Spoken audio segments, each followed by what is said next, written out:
the stream. So today we're going to be playing a little bit of Red Dusk, which is a mod I think came out last month, I want to say. In this stream, in this whole series, is dedicated to Zany, who, for the $15 per month, recommended this mod for the stream. So we're going to be playing that today. We'll probably end up playing the entire mod, and I've kind of like poked around a little bit for some of the other factions, and I think Red Dusk is something we probably would go back to, depending on how well it goes with year. But anyways, so welcome to Red Dusk. Red Dusk is a mod set in alternate 2000, in which the August coup of 1991 succeeded, and the USR was saved from collapse. So country information.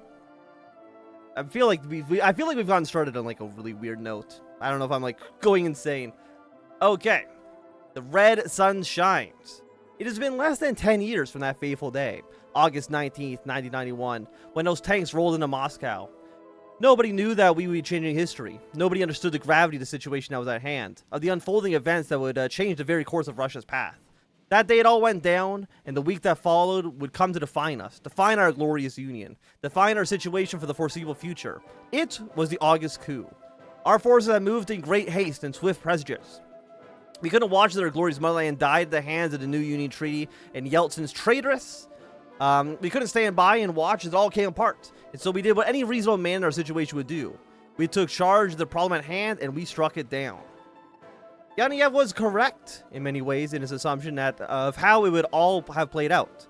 Had the August coup had been a saving grace, a last hurrah of sorts from the Communist Party of the Soviet Union, how it had, at least for now, preserved the status quo of the Soviet Union and retaining the achievements of perestroika. Yaniev and the reformists couldn't sit idly by and watch as this man of little reservations walked all over the spinning image of the great experiment, the project to reform the Union. And so the coup went through, and for the first time in Russian history, it seemed that, for once, military action hadn't progressed or regressed the nation. Everything stood still, as if time itself had frozen around the nation. The reforms came to a halt, certainly, but Yaniev knew a moderate hand was necessary to guide the course of the storm and prevent a total breakdown in the country. And seemingly it had worked out. Of course, that is what he had originally thought. When we had committed to the movement, when we had put our support behind the coup, we knew there would be consequences. Some as dire as member states leaving, as economic shock and political upheaval, but then and now, did we know we could deal with it all, one by one, step by step if need be, and yet here we stood, a nation hobbling along with one foot in an open grave, a red, not so vibrant as the triumphant revolution as it once it began. Where was Marx's sunrise, our glorious red star, replaced by a red dusk? Excellent. The research, okay, so again, I've not really looked too much into the mod. I've kind of like poked around for the countries that have focus trees, but I haven't actually, played any of it. In case I didn't mention, you did mention that you wanted to go down the reformist path, but I don't know which one. Who is that exactly? Who is the reformist path? So we can actually like make our way towards it. Anyways, so we're gonna do the morning after. It's been 83 years since the war fired on the Winter Palace. And how many divisions do we start off with? We are going to have 200, which is substantially more than we'll probably ever need. How many, is it like a 24? Yeah, okay. Very unfortunate, because like this would, if we had like 25 with generals, this would stack perfectly, but fortunately that is not the case. We need to kind of shrink them down ever so slightly. They're not all going to be perfect sizes, but that's fine. There we go. Then we'll go 5 on one field marshal. We'll go 5 on a second. And I'm not even like too sure where we're going to put these troops. I'm honestly not even sure if there's going to be like a war we'll actually have to fight. But we'll see. We'll get Vladimir Bekin in here. We'll go with Gromov. Get everybody in here. And everybody's chats, they should appear on the screen, assuming that I haven't messed that up at some point, because it has been a while since we've last streamed anything. I think, was it the North Korea stuff that we did with the last time we streamed? I don't quite remember. Okay. So let's station these troops. One in Estonia. We'll put one on Latvia. Put one on Poland. We'll put one on Romania. Because I don't believe you get an event when your current leader resigns. Pick an option of the 4 that both... Okay, fair enough. I don't believe anyone here has remained. Oh no, Yugoslavia. Well, I mean they exist for right now. But I don't think like everyone who used to be part of the Warsaw Pact has left. So we don't really have any friends. I don't believe. Why is this here? Why is it? Why is it not doing like the entire front line? Yeah, no, all of Finland, please. Thank you. Because again, there is NATO, of course. Do we have any allies? Azerbaijan and Armenia have left. Mongolia, what about you? Hey, Mongolia, me and them, best friends forever. Okay. Next up, let's assign this division to this part of the Chinese border. Let's station you guys on the Mongolian front. I don't know how much supplies we'll actually have, but I'm hoping we'll be fine. We'll station these guys here. We'll put these guys on the border with Iran. We'll throw these guys on the border with... I guess we'll just kind of, like, put them like, down near Turkey. I feel like seems reasonable enough. Am I, like, pressing the button wrong? I'm... going... Come on. Okay, click here, click here. There we go. Was I, like, right-clicking? I played this game long enough. You think I wouldn't have these, basic issues. But yeah, here we are. Here we are. Did my message get... Oh, you know what? Wait 1 second. Because this is set to all... This is at the top chat, not live chat. Let's get Eaton or... Here. Okay. African governments that rebranded as Social Democrat are still communist. Let's go! Angola? No. Where's Angola? Angola's here. What about Mozambique? We're popping off of Mozambique. Ethiopia? Hell yeah. What about Somalia? No, Somalia, it's a complicated situation over there. But everyone else is looking pretty good. Okay. Actually, are they in my faction or is it just Mongolia? Just Mongolia, but we have Ethiopia, Vietnam. Oh, is Yemen still split? Hell yeah. But yeah, we have southern Yemen. We're able to unite with the Eastern European peacefully in Israel. Okay.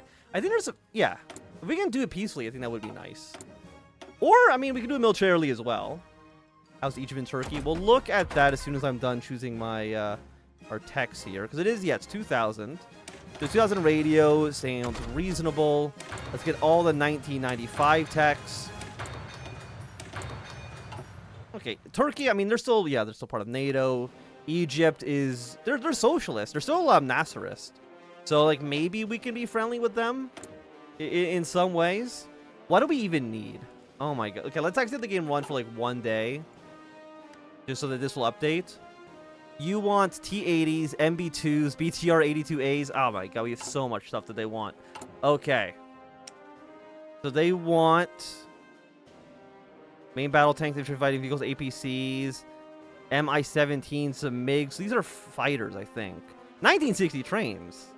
I don't know if we really want those too much, but... Yeah, we don't really need any of you. We need the BTR-90s? No, some of this, like, no, you're outdated. I'm looking for missing. But we don't actually need total artillery. Actually, it's not that bad. So let's go, like, 3 on you for now. Let's replace you with the 1980 close air support. Replace you with the 19... I can't even see what the hell's... Are you the 1990 MiG? No. You're the... No. Replace you here. What else? Those are all of our ships. Oh my god, there's so many ships. It's the helicopter, we can replace you with the 1990 transports. 1990, we replace you with... What's up? What's better than the 1990 APC? These all... None of these seem like they replaced this. 1980 infantry fighting vehicle. Oh, no. Okay, so 2000 APC was just, like, not showing up. Okay, excellent. We'll go back to outdated. 1990, replace you the 2000 model. Replace you the 1990 IFV. Fantastic. Main battle tank. Go to 1991. And I think that should be good. Vietnam has the most events out of any country to launch. Is the mod Vietnamese? I mean, that makes sense if they had the most events. I'll go like some more tanks. I think things sound great. You know, let's just have like a ton of planes. We'll build some more helicopters. I think our aircraft are all the way under... I don't know who put the Navy in the middle of this, man. Just give me more planes. Planes are always good. I will always enjoy having more of them. There we go. I think that looks great. Nuclear warhead, and let's not worry about this. The party factionalism. Since the foundation, the CPSU prided itself on being the party of the workers, uncorrupted by infighting as a united force. In reality, however, the party is divided on the lines of interest and political gain. The factionalism within the party only increased after the August coup, with each faction wanting a say in the way the union is ruled. Okay, so conservatives are currently at 45 out of 100. The militarists are at 43 out of 100. KGB is at 39, and reformists are at 36 out of 100.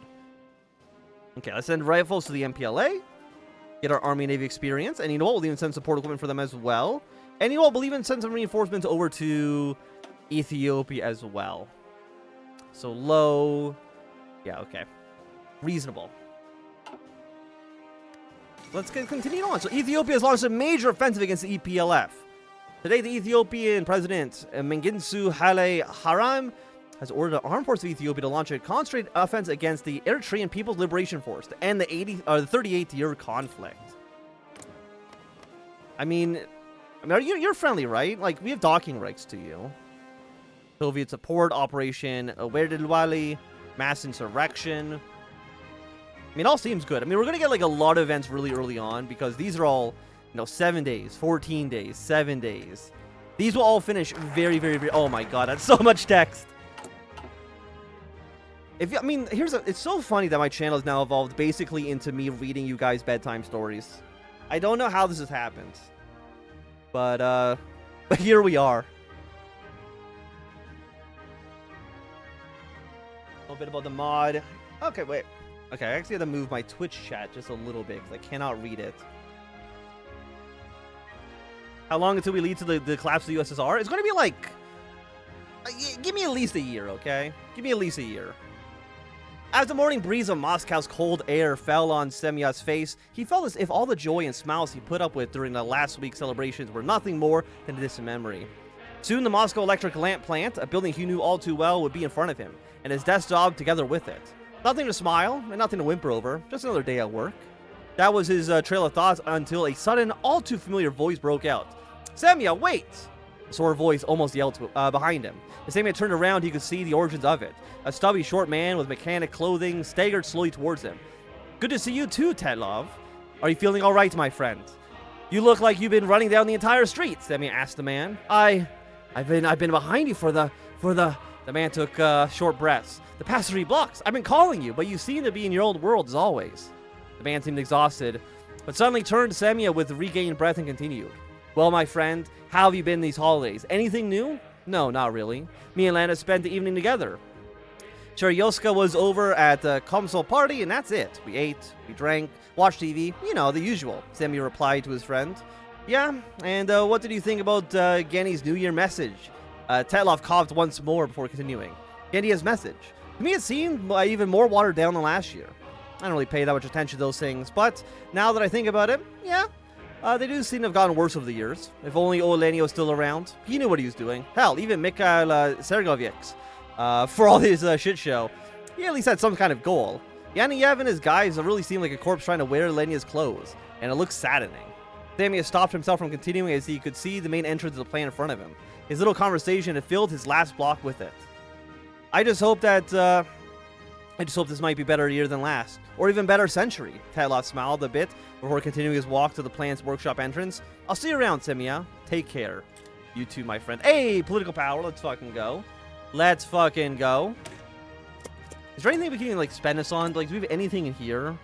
Limited conscription, limited exports, partial mobilization. We got Boris Pogo, which is political power minus... I mean, he's not bad. The 8% stability is pretty good. Party popularity is, nice. We do have a stagnant economy, which probably is, like, not great. Factory output, construction speed. You're kind of dog shit, honestly. Do we have any, Okay, what are our national spirits? Let's actually go through all of this. Let's figure this out. The consequential of perestroika. Consumer goods, 30%. The factory output, doctor output, bad. Construction speed is not great. Memories of the August coup. Political power gain loss and stability loss. Excellent. Stagnating economy. 60% consumer goods. Construction speed minus 30%. Political violence cost more expensive.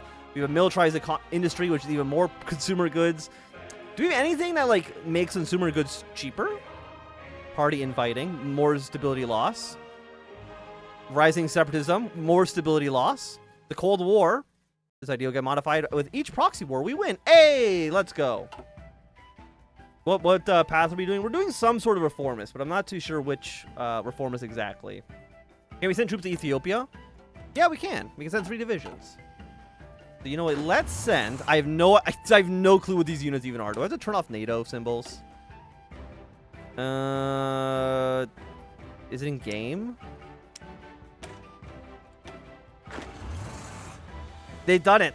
The mod has finally forced my hand to turn off the NATO symbols. Now he doesn't look at little pictures of tanks. Let's send like 3 mechanized divisions under Velatin. We'll send you to Ethiopia. And we can send troops probably to Angola, right? Is it another? Just 1 this time. That's still okay. We'll send another mechanized. I don't know what units are actually good in this mod, so we're just gonna not complicate things too much. Is there anyone else that we care about? Because we can send volunteers to anybody, it looks like. Current wars. Afghanistan Civil War, Algerian Civil War, Sierra Leone, Sudan, Congo Wars, Sri Lankan Civil War. We kind of have to, like, just have to see... That's the wrong Angola? No! Wait. Shit, you're right. Okay, well, we'll pretend that didn't happen, okay? That's the wrong Angola. No! Okay, Sri Lanka. Socialist versus... let's see. Your volunteers from India. I don't even know if you're, like, actually friendly with me, but sure. Okay, I'll send you a mechanized division. Why not? No, that's the same dude. Basically, we're gonna try to send volunteers everywhere, at least for right now. I think it makes sense. What else? Okay, other wars. There's some in Algeria, Afghanistan. Like, do we care about Afghanistan? I don't know. I don't know if we care about Afghanistan that much. We remember what happened in the 80s, man. We're not going back. Democratic Republic. I don't think we really care about which side of this ends up winning in Algeria. Sierra Leone. Okay, that's Liberia. Sierra Leone. You're getting backed by the British, so I'm not going to help you. Sudan. I don't know if this matters too much for us one way or the other. Second Congo War. Angola. Okay, I think we've sent the volunteers to where we want them to be, except for the one that I sent to except for you. Can I bring you back? What if I just, like, delete you? No, because I think even if we disbanded you, then we've technically aided one side of the war. So we're just gonna hide over here, okay?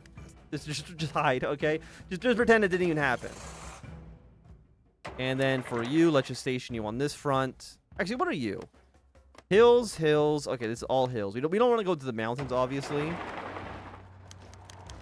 Our biggest failures. How could a monolith that was our glorious communist society fail? The greatest, freest, most fair system in the world. Well, as it turns out, throwing a government bureaucracy through a military coup that replaces the entire strata of said bureaucracy with new faces, primarily based on yes-men and political affluence, well, there's a good bit of slowing to be had. When Gorbachev first took office, and when he started implementing his reforms, Yaniev claimed that he had seen it for what it was, the way to save the Soviet Union. Well, to do that, he had to do a small bit of economic remodeling. Some tariffs here, some reform there, and of course, go through with almost returning the military budget proportion to the Second World War. The sudden influx of unemployment into the market was, of course, offset by the brilliant genius of our economic mastery, allowing us to assign jobs and duties. But by some work of the West, it hasn't done much to improve things. We haven't fallen per se, but we haven't progressed either. The economy is a clear bout of stagnatism. Several year-long period of failure to advance the well-being of the population, growing unsettled, even with all the reforms that we've tried. Now we're looking down the double barrel of both economy and the military. No, of course we're going to read the starting lore. You think I'm not going to read the starting lore? Of course we're going to read the starting lore. Okay, so that's the Indian troop. I don't want to fight India if we can avoid it. Because I have a feeling that Indian troops are going to be a little bit stronger than the Sri Lankan troops. Build a nuclear warhead. Honestly, I have a feeling we don't really need to. Right? Like, why? Boost morale propaganda. Yeah, I mean, we're going to give them a little bit of propaganda because they're going to get some news reports that say the Soviet forces were seen fighting for the, is it the MPLA? Which side are you? Or UNITA? You're the MPLA. You know, they're going to see some weird reports. Right now, fucking in the Pentagon, they're like, what the fuck are Soviet troops doing helping UNITA? It's all part of my 400D chest right now, and you guys don't understand. Also, you are not breaking through this right now. What if we move you down a little bit? Okay, so we're going to drag you down like so. Oh, Ethiopia, I didn't actually even send these troops over yet. You're just going to go to the capital and take these 2 cities. And the feared report. The Union has undergone many reforms and changes in both positive and negative forms. It was a tough time, but we marched on. After extensive investigations in the 1990s, the enemies of the state have been found and removed, except Mikhail Gorbachev, as he is considered to no longer be a threat to the stability of the Union. Further, the new head of the army, Dmitry Yazov, a feared and capable man who will lead the reformed Soviet army. The new head of the KGB is a promising young man named Vladimir Putin, who will be instrumental to the Soviet Union. Boris Pyugo has been a permanent Minister of Internal Affairs, and he has played a large part in the August coup, so he will remain in his position. And the elephant in... I can't even click the OK button. There's so much text, I can't even... How much content does this mod have? I have no idea. This is the first time I'm playing it. The elephant in the room. With a growing discontented population, a stagnating economy, fragile political balance, and a worryingly skewed global order, the last thing the Union needed right now is a massive internalized political struggle over the chairman's favor and position. And thus, that's exactly what we've been facing since 1991. When you overthrow government via military means, halt the entire economic direction of the nation, and start meddling with names like Glasnost and Perestroika, you're bound to ruffle some feathers. Feathers that are attached to vultures and predators alike.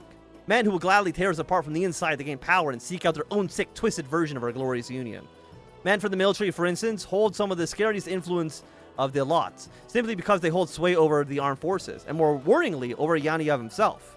The militarist faction, led by one Marshal Dmitry Yazov, the militarist power derived from the economic grapple over the military-industrial complex, and because they control the entirety, the entity that helped Gedia Yaniev take control in the first place. What Yazov says comes with a friendly attached letter that will gladly be opened and put into fresh words, or else, which, though not literal, haunts the General Secretary day by day. A traditionalist of the Soviet system, Yazov and his gang are not to be underestimated. Not all good soldiers follow orders.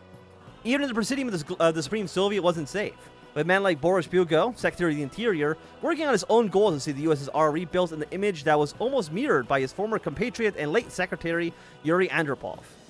A plan to return to the strongly commanded economic system, a crackdown on internal dissent and corruption, a strong approach to America and the NATO snakes. While the military holds sway to its might, Pyugo and his cronies exercise their strength day by day by putting pressure on Yaniev because of economic difficulties and hindered reforms. And let's not forget to add to the pile the chairman of the Council of Ministers and Gorbachev's former associate, Nikolai Ryazhkov, who's still out there, still pushing for economic liberalization and political reforms. How do people like him still hold positions when we tried removing them 10 years ago? Well, that may come down to policy. Still, Yaniev has worked together with Ryazhkov for some time, trying to sort out the mess of 1991. But Ryazhkov and his ideas, despite being reformist, clearly opposite Gorbachev's vision. Some keep friends close and enemies closer. When the lines are blurred on who's who, that becomes a more risky game of cat and mouse. That upstart just so happens to originate from the KGB, a young and spry man, head of the organization for the matter, a certain man from Leningrad. Can I please? Okay. Okay. Third man. Okay. This information is not for public viewing. There's a lot of stuff